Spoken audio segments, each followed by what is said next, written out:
Hey, what's going on, guys? ExtraEme here today with a new video review of the Samsung Galaxy S6 smartphone. Now, I have had this phone for several weeks now, and I just wanted to give you a quick overview and show you some of the features that the smartphone has.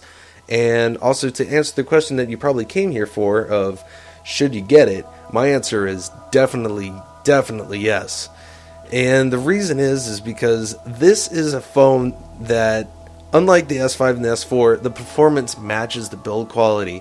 The phone feels awesome now and looks awesome. It is made with aluminum and glass compared to the S5, the S4 smartphones, which are also really powerful especially for its time.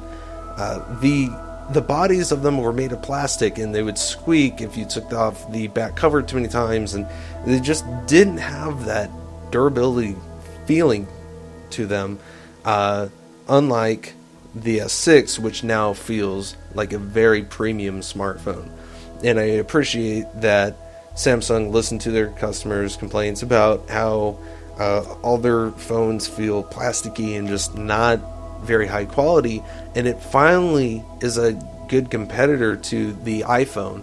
And now I would say their build quality, as far as how they feel and if anything doesn't look right, I would say the build quality is about the same as the iPhone. One thing I don't like about the design is how the camera protrudes, but it makes up for that by the fact that the camera is amazing. It's a 60 megapixel camera.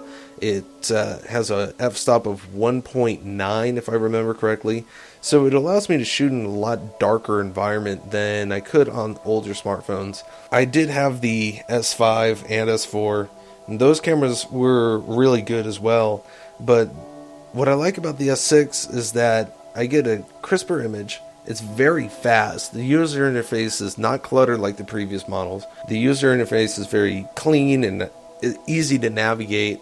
There's a pro mode, so I can adjust the focus manually. I can bring the focus in or out, so I can take a picture of a subject and blur the background, which is really nice to do really quick professional style images. The performance, it shoots pictures really quickly. I can do a burst mode up to 30 pictures in just a couple of seconds just by holding down one of the power buttons, and it's just a really nice experience, and it's not seen on the S5 or the S4.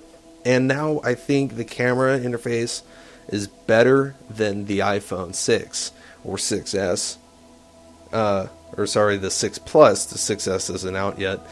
I can launch the camera just by clicking the home button twice, double tapping it, and that will almost immediately bring up the camera, and that can be from any app, with the screen on, with the screen off. It's really convenient to just be able to see something really quickly happen by me, and I want to take a picture of it, so I pull out my phone, double click the home button, and boom, the camera's out, and I can hold down the volume button and take 30 pictures of it. It's very fast, very nice. And the user experience of the phone itself, now I am running a theme, it's Nova Launcher. I upgraded immediately to Nova Launcher. I've just sort of relied on them in the past on both the S5 and the S4 just because I didn't really like the TouchWiz interface. So I can't give a review of the TouchWiz interface because I avoided it like the plague. Now, I can say that the menu systems that Nova Launcher doesn't cover, they act really nicely. The settings menu is nicely laid out.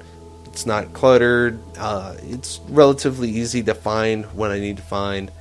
And Lollipop on this phone worked a lot better than when I updated to Lollipop on my S5. So, overall, I really like this smartphone.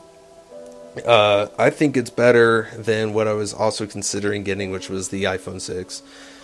It just has the performance that is awesome compared to anything else. It has an octa-core processor, so it's 2 quad-core processors that are combined together to give you 8 total cores, which means your processing power is going to be very fast, and installing apps takes no time at all. And if you want to protect this phone, by the way, I just wanted to mention that I do use a case that helps protect that protruding camera just a little bit. It's the Spigen Neo Hybrid. And the reason why I say Spigen is not because I'm sponsored by them. I'm not, I promise. I would like to be. Anyway, it's because they're relatively cheap and they're pretty good cases, and I used some of the other slim cases in the past, and now I'm using a slightly more rugged case than I was just using the hard plastic shells before. And so far it has protected my phone from a couple of drops, and I do like the fact that it does have a bumper